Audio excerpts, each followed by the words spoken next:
Krishna. We can't exile darkness, but we can invite light. Suppose we are in a dark room where we are stumbling against things, we're slipping and falling, and we get exasperated. And in that exasperation, we start shouting at the darkness, start punching the darkness, we start cursing the darkness. None of that is going to remove the darkness. What we need to do is find a light source, find a light switch, and turn that on. And once we turn on the light switch, then automatically the darkness will go away. Similarly, we all live in material existence which is characterized by darkness. Yes, there is the sun, moon, there are lights everywhere, but still actually there is darkness about the life's ultimate purpose. There is darkness about our real identity. There is darkness about the existence and benevolence of God, our greatest well-wisher. And because of all this, we are all caught uh, often holding on to things that actually cause us suffering. We chase for things hoping that they will give us pleasure, but quite often they end up causing pain.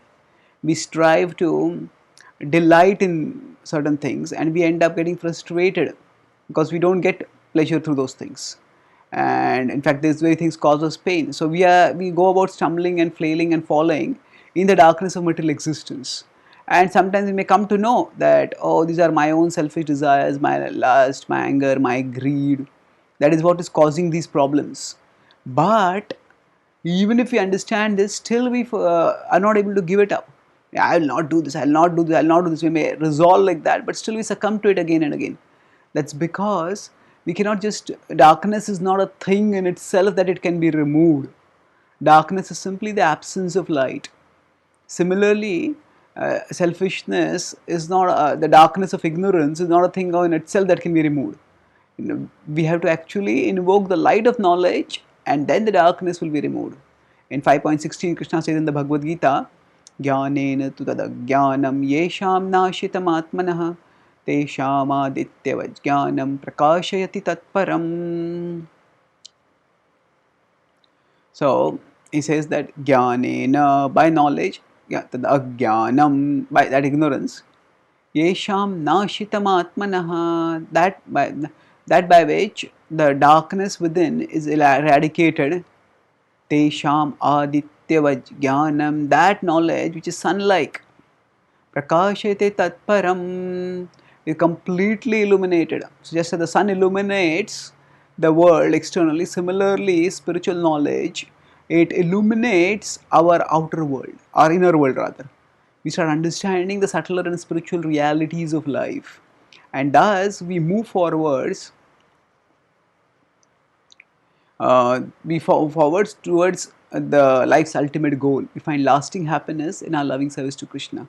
While this light of spiritual knowledge can be awakened by can be activated by various yogas, just like we may have different switches for turning on the light, but the most accessible and the most powerful switch is through bhakti. When we start practicing bhakti yoga, sincerely trying to serve Krishna, then we move forwards in our spiritual life with Krishna's guidance. Tesham satata yuktanam bhajatam priti purvakam tadami buddhi yogam tam yena mam upayanti te. Tadami buddhi yogam tam, that actually that dadami buddhi yogam tam yena mam upayanti te.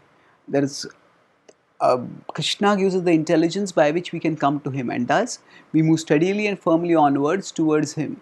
So rather than focusing on, rather than condemning our weaknesses, condemning our attachments, cursing them, ranting against them, feeling sorry for ourselves that we have all these attachments, all these is not, it's like cursing the darkness. Instead, if you just focus on invoking the light, that means we try to practice bhakti and invoke Krishna's presence within our heart. And the more we can invoke Krishna's presence within our heart, the more we'll be able to march onward steadily and we'll be able to attain Krishna.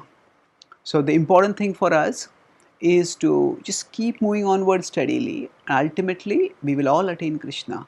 We will become purified, where life will become illumined with the Krishna's spiritual wisdom, and we'll march towards life's ultimate perfection. Thank you. Hare Krishna.